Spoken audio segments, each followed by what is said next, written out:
Il n'est peut-être pas vraiment besoin de présenter un grand spécialiste du monde iranien et centra-asiatique que vous connaissez, Frantz Grenet, académicien, professeur au Collège de France, ancien directeur adjoint de la délégation archéologique française en Afghanistan et qui va nous parler d'Ain Hanoum, justement. Oui, je remercie vraiment les organisateurs de cette journée de m'avoir convié. La DAFA, où j'ai été formé au terrain de l'Asie centrale, m'est resté très cher, et par une sorte de clin d'œil de l'histoire, la brève présentation que je vais faire maintenant est une sorte de complément anticipé à celle que va faire Henri-Paul Francfort cet après-midi. Et il se trouve qu'Henri-Paul et moi, nous nous étions succédés comme directeur adjoint de la DAFA dans les années 70. Voilà, j'ai intitulé cette présentation 44 ans après Ain Hanoum, question ouverte, question rouverte. La fouille d'Ain Hanoum s'est terminée en 1978, mais d'une certaine manière, elle ne s'est jamais arrêtée, puisque le travail sur les publications et puis la réflexion autour des matériaux de la fouille continue. Pendant ce presque demi-siècle qui s'est écoulé, un certain nombre de questions qui n'avaient pas pu en fait être vraiment approfondies à l'époque de la fouille ont été réexaminées, notamment à la faveur de découvertes faites sur d'autres sites. La pensée de Paul Bernard lui-même a évolué pendant tout ce temps, comme on peut s'en rendre compte par les articles qu'il a publiés, et peut-être plus encore par les conversations qu'Henri-Paul et moi avions avec lui. J'ai choisi de présenter deux questions. La première, je l'ai intitulée « Où sont passés les Bactriens ?» et la deuxième, « Le théâtre d'Ain Hanoum a-t-il été un épisode sans lendemain ?» Alors, pourquoi cette question « Où sont passés les Bactriens ?» C'est une question qu'a posée à Saint-Pétersbourg le grand tyranniste Vladimir Lifshitz, spécialiste, à l'époque le plus grand spécialiste de la langue sogdienne, quand Paul Bernard est venu présenter une conférence, je crois, vers le milieu des années 80, la fouille était déjà terminée. Et Lifshitz est intervenu et a donc fait part de son admiration pour le travail et la profondeur de la réflexion, mais elle dit il y a des gens qu'on ne voit pas. Ce sont les Bactriens. À Ain Hanoum, où sont-ils? Il insistait sur le fait que dans la culture écrite de l'Afghanistan, culture écrite et religieuse, telle qu'on l'aperçoit ensuite à l'époque Kushan et dans les siècles qui suivent, finalement, l'élément bactrien revient complètement à l'avant-plan. La langue bactrienne, maintenant beaucoup mieux connue depuis les découvertes des archives du royaume de Robe et leur publication par Nicholas Sims Williams, certes se transcrit en alphabet grec, comme il vient d'être rappelé par Mathilde Gélin, mais son stock de vocabulaire comporte extrêmement peu d'éléments hérités des Grecs. Par ailleurs, la religion de la Bactriade, telle qu'on la suit à l'époque Kushan, disons ce qu'on peut appeler la religion indigène, qui est, pour faire bref, une forme particulière de zoroastrisme, a certes un habillage iconographique très hellénisant, pas exclusivement hellénisant, mais très hellénisant, mais un contenu qui semble peu grec. La structure du calendrier, c'est le calendrier zoroastrien. Le calendrier grec ayant fini par être abandonné au bout d'un certain temps. Bon, il y a aussi l'élément bouddhique, l'élément hindou, là aussi avec des composantes iconographiques grecques, mais finalement, voilà, on a l'impression dans la longue durée que les Grecs sont passés, ils ont laissé un certain nombre d'éléments de prestige, mais le fond bactrien ressurgit massivement. Or, à Aït-Khanoum, on a beaucoup de mal à le voir. Ce qu'on peut dire actuellement, évidemment, on a toujours compris à Aït-Khanoum que les immenses monuments de briques crues, beaucoup de techniques architecturales, la main-d'œuvre des grands chantiers était locale. Bien. Mais c'est une présence, disons, ces Bactriens ont une présence technique très forte, mais qui est très longtemps restée anonyme. On n'avait pas un seul nom à mettre dessus. Dans la présence, dans la continuité des artisanats bactriens, il faut faire une place particulière à l'art de la gravure sur pierre, dont Henri-Paul Francfort, dans un ouvrage récent, a montré justement la solidité, la cohérence depuis les temps fort anciens du Bimak, jusque et y compris à l'époque hellénistique et même post-hellénistique avec l'art des Pyxides. Là, on saisit des corps de métier, des traditions artistiques qui sont très enracinés localement et pas toujours très affectés par la teinture hellénistique. Alors, ces Bactriens d'Aït-Khanoum, où habitaient-ils? Une idée qui ne nous avait jamais quittés, c'est que l'acropole, qui a finalement été très peu explorée pendant les années de la fouille d'Aït-Khanoum, aurait pu peut-être être la ville bactrienne. Pensons à la structure spatiale des villes coloniales de l'Inde britannique, avec le cantonment en bas. Le cantonment, ça pourrait être ici les grands monuments, le temple, le palais, le théâtre, et le quartier d'habitation, dont une seule demeure a été fouillée, mais qui ont comporté beaucoup plus. Alors, les Bactriens à l'acropole, quelques indices pourrait parler dans ce sens. On a fouillé sur une petite... Pierre le Riche a fouillé sur une petite superficie ce qui semble être un habitat peut-être de baraquement militaire. Alors, est-ce qu'il y aurait eu une garnison bactrienne là-haut? Et puis surtout, de tous des trois temples d'Aït-Khanoum, le plus local, c'est celui de l'acropole, avec le podium qu'a fouillé Henri-Paul Francfort, et podium qui, à ciel ouvert, qui est véritablement de tradition iranienne. Moi, j'irais jusqu'à dire zoroastrienne. Avec l'orientation vers l'Est, ça pourrait très bien avoir été un lieu de culte zoroastrien, et on a trouvé des parallèles depuis, notamment ici en Bactriane du Nord, à Pachmak Tepe.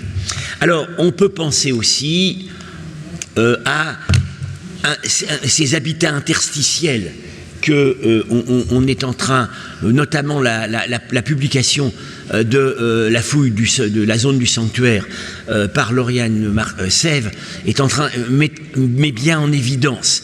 Il y a un habitat interstitiel entre ces grands monuments. On peut penser aussi éventuellement à la zone nord, dont les photos aériennes ne semblent pas avoir révélé la présence de grandes structures. Elle était en tout cas habitée puisqu'elle a été pillée tout autant que le reste. Alors j'ajoute, en ce qui concerne l'acropole, nous étions assez démunis à l'époque parce que nous n'avions pas les photos aériennes. Et les photos aériennes, nous ne les avons eues qu'à la toute fin de la fouille d'Aït-Khanoum, et là nous avons compris que l'acropole était beaucoup plus remplie que ce que nous avions soupçonné, mais peut-être même probablement pas remplie par le type de monument que nous avons en bas. Alors, encore une localisation possible de l'élément bactrien, c'est la ville qui avait précédé Aït-Khanoum, ce qu'on appelle la ville ronde, ici à 1,5 km de distance, et puis on voit par cette prospection d'Henri-Paul Francfort que, en fait, Aït-Khanoum, c'était beaucoup plus qu'Aït-Khanoum à l'intérieur de son rempart grec. Il faut considérer Aït-Khanoum comme un ensemble urbain qui allait jusqu'à la ville nord. Alors je rappelle que la distance de la ville nord par rapport à la ville, qu'on peut dire royale, proprement grecque, d'Aït-Khanoum, 1,5 km, c'est la même distance que entre, par exemple, ancienne Nissa et vieille Nissa. ancienne Nissa étant vraisemblablement la ville qui a précédé, et nouvelle Nissa étant l'enclos royal. Et puis, alors évidemment, présence spatiale ô combien forte des Bactriens, tout à fait à la fin, après 145, après la chute du pouvoir grec, lors de ce qu'on a appelé la squattérisation finale, la réoccupation de tout l'ensemble par des activités de récupération de pierres, mais aussi, semble-t-il, un vandalisme exacerbé et destructeur sur la zone du palais, ce qui laisse à penser peut-être que les Grecs n'avaient vraiment pas laissé un bon souvenir, un massacre dont témoigne le charnier que j'ai découvert au théâtre d'Aïranoum, et cette squattérisation n'était pas complètement sans organisation, puisque ils ont recreusé le grand canal d'alimentation d'eau, et on saisit peut-être un chef réoccupant la zone du temple. Voilà, donc voilà comment on pouvait tenter de saisir la présence bactrienne à Aïranoum. Mais alors maintenant, il y a eu du nouveau, tout à fait à la fin de la fouille, c'est que nous avons eu des noms. Voilà. Nous avons pu... les inscriptions économiques de la trésorerie découvertes et publiées par Claude Rapin ont révélé une onomastique locale de type iranien, assez généralement de type zoroastrien assez affirmé. Ce sont les fonctionnaires de la trésorerie du palais. Alors de manière très intéressante, il y a plusieurs types de fonctionnaires, vérificateurs, comptables, etc., dans des fonctions qui ne sont pas toujours subalternes, mais jamais le directeur de la trésorerie. Le roi, Eucratide, le dernier roi grec de Bactriane, ne confiait pas la direction de sa trésorerie à un Bactrien. C'est toujours un grec. Bon, mais alors, voilà, ce sont donc des éléments importants. Et puis, je voudrais attirer l'attention sur un document qui a été un petit peu laissé de côté. C'est un ostracone araméen, donc langue, écriture utilisée en bactriane avant la présence des Grecs, qui a fourni, dont on connaît maintenant la grosse production archivistique avec les documents du satrape de Bactre qui ont été publiés par Navet et Chaked. Alors il y a deux ostracas araméens au temple, et moi je me demande si on ne pourrait pas en reprendre l'interprétation. Il y a un mot qui est lu, semble-t-il, de manière assez sûre, un idéogramme ANH, donc le mot qui veut dire amande, mais surtout ce nom ici, Dat Barak, on l'a interprété, Lifshitz l'avait interprété comme un nom de personne. Mais en fait, c'est pas attesté comme nom de personne. Les attestations de Dat Barak, c'est un mot iranien qui veut dire juge. Et du coup, j'en viens à me demander si ce ne serait pas l'indice ô combien parcellaire de ce que le temple aurait pu abriter, un tribunal, ou disons au moins une instance administrative de droit local, c'est-à-dire le droit qu'était le droit local dans l'Empire achéménide, c'était le droit babylonien. Et on le retrouve après dans les documents bactriens d'Europe et dans les documents sogdiens plus tardifs. Alors, je rappelle à ce sujet que le plus célèbre justiciable du monde antique, c'est-à-dire Jésus-Christ, avant d'être déféré devant le tribunal romain de Ponce Pilate, avait été déféré au temple de Jérusalem devant le juge Caïphe. Donc la population locale aurait peut-être aurait peut-être dépendu d'un tribunal de tradition scribale locale et qui aurait pu être aussi au temple. C'est une hypothèse qui m'est venue à l'esprit très récemment. Alors, deuxième volet de mon intervention, le théâtre. Alors, le théâtre m'est cher puisque c'est moi qui l'ai fouillé. Je rappelle que ce théâtre, certes construit entièrement en briques crues, et la scène était probablement en bois, on a trouvé les traces des poutres à l'avant, c'est un grand théâtre du monde antique. Hein. Les restitutions qu'on a proposées amènent à 6000 places, ce qui n'est pas tellement en dessous des 8000 places d'Épidore. Bien. C'est pas un phénomène tout à fait éphémère, parce que là, sous sa forme ici, avec les 3 grandes loges, il date de la dernière période, celle de Cratyle, mais on sait qu'il y a eu des états antérieurs. Au moment même où nous trouvions le théâtre, on trouvait la fontaine le long du fleuve. Je ne dis pas la fontaine de l'Oxus, parce que moi je ne crois pas que c'est l'Oxus. Bon, le Daria Ipange, la fontaine du fleuve qui s'est remise à cracher avec un masque de la nouvelle comédie grecque. Bien. Et puis, ça n'est probablement pas la seule trace d'activité théâtrale à Aït-Hanoum.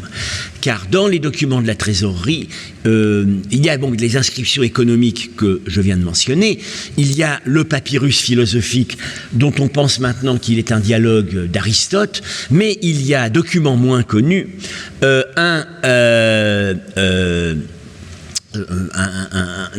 fragments de parchemin dont les dernières études tendent à montrer qu'il s'agit d'un texte tragique et peut-être d'une tragédie de Sophocle. Tragédie qui ne nous est pas parvenue, mais on n'a qu'une petite partie des tragédies de Sophocle. Disons que certaines particularités de scansion qui semblent être uniques à Sophocle se retrouveraient dans ce fragment. Donc, Sophocle. Sophocle aurait-il été joué au théâtre d'Aït-Hanoum? Alors, on a un indice peut-être contemporain, peut-être un peu plus tardif, mais pas en bactrienne, c'est dans le royaume indo-grec où les bactriens, où les gréco-bactriens se sont repliés après 145. On a ce fragment, ce morceau de céramique trouvé dans la région de Peshawar, publié autrefois par Sir John Marshall, comme une scène de l'Antigone de Sophocle.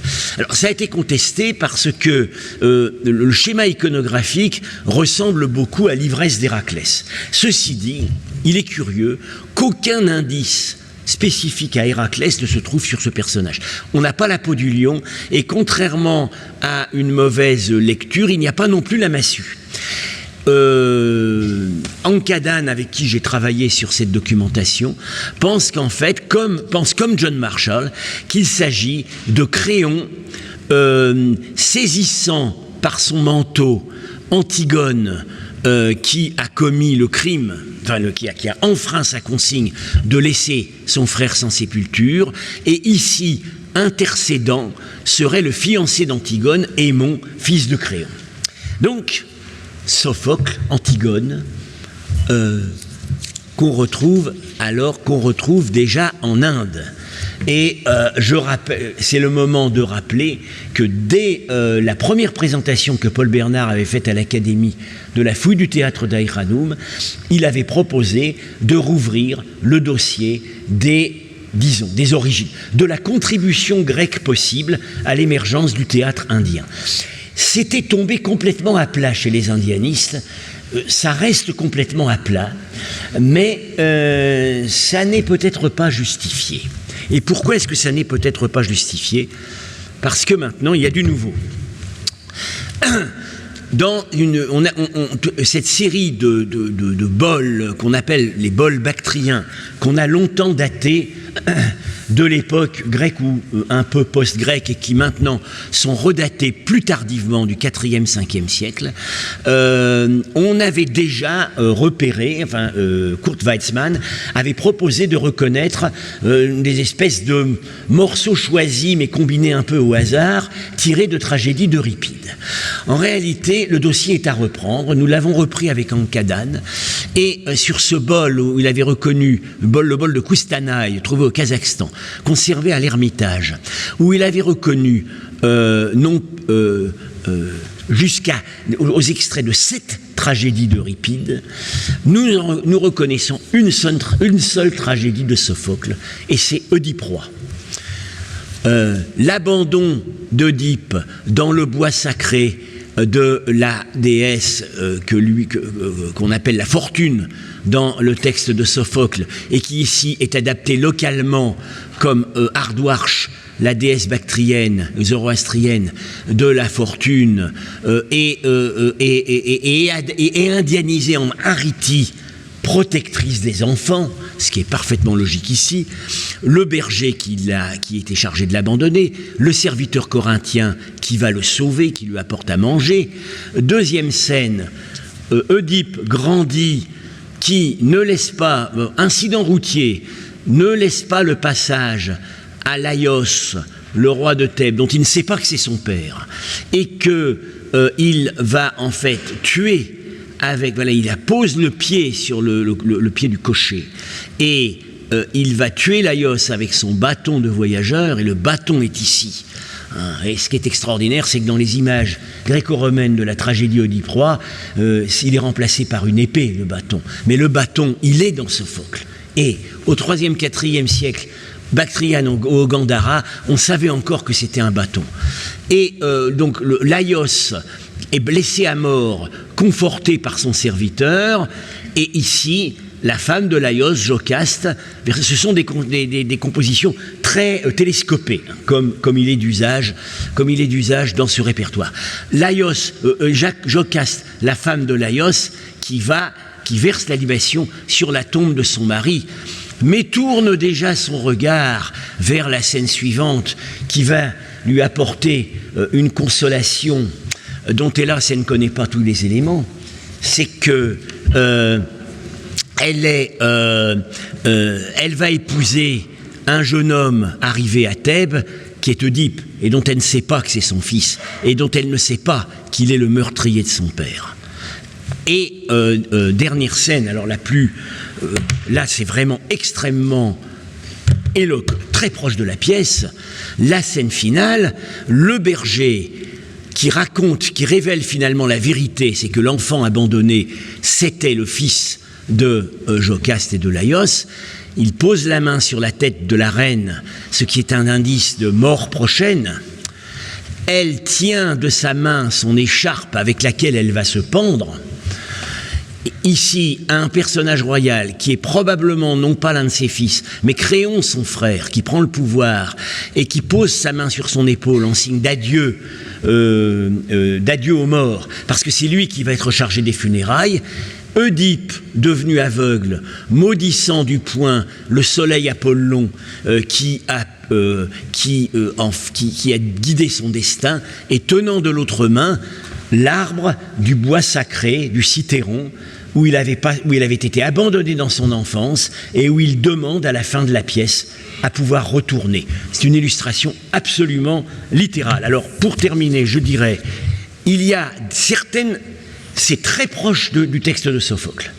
À un moment, 4e, 5e siècle, où plus personne en Occident, et peut-être même à Byzance, ne lit Sophocle ni ne le met en scène. Et ça, c'est tout de même un indice extrêmement qui nous oblige à beaucoup réfléchir sur la manière dont ce répertoire, transmis sans doute au départ par les gréco-bactriens, a pu survivre en Inde et survivre durablement et se réimplanter en Bactriane dans le cadre de cette espèce de renaissance hellénisante qu'on voit au 4e, 5e siècle. Quelques adaptations tout de même, c'est que quelques inflexions. La scène de incestueuse de l'union de la mère et du fils est représentée d'une manière très érotisée, ce qui serait inconcevable dans l'art gréco-romain, mais qui n'est pas inconcevable en Bactriane, pays où, selon la norme zoroastrienne, les mères pouvaient épouser leurs fils. Et par ailleurs, le type physique féminin, la déesse ici et également Jocaste, est lui aussi indianisé. On trouve des parallèles très étroits dans l'art du Gandhara. Voilà, je voulais en terminer avec ça, disons, un hommage à des intuitions, comme toujours, Paul Bernard avait d'excellentes intuitions, et dont certaines était trop en avance sur son temps. C'est tombé à plat au moment où il a proposé une contribution du théâtre grec au théâtre indien. Ça demande... il n'a pas eu le temps de connaître ces nouvelles découvertes. Je pense qu'il en aurait été très heureux. Je vous remercie.